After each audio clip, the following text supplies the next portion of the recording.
Many Christians fail in life because they only have Bible knowledge. They don't have secular knowledge. God made the heaven and the earth. When the earth was without form, he came down and formed it.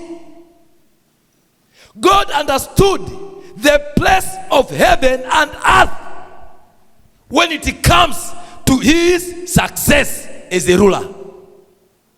When you despise secular knowledge, you are doomed. When you despise spiritual knowledge, you are doomed. The legs of life is one hand, secular knowledge.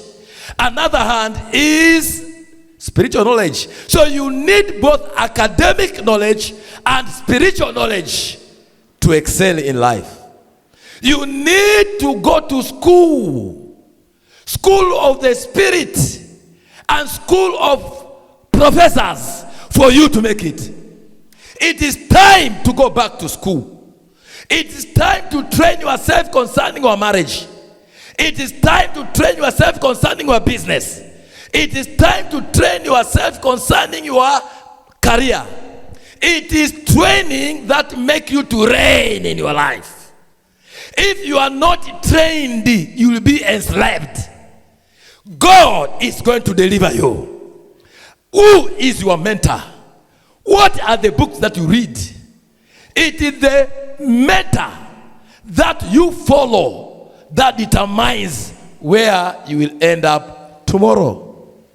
12 disciples of Jesus, they were non-entity. They followed Jesus for 3.5 years and they were made. By the information they were getting from him on a daily basis. I see God changing your life. I see God changing your destiny. It takes information. Information. So sit down. Locate the books that will help you. Locate the people that have gone ahead of you. They have made it in the area of your concern. Sit down under their tutelage. Sit down under their classes. And you will make it in Jesus' precious name. Locate somebody who is successful in marriage. And they will show you the way of success in marriage. Locate somebody who is successful in ministry. He will show you the way of success in ministry. May God bless you in the name of Jesus. I decree and I declare you will never fail. I decree and I declare you will arrive at your destination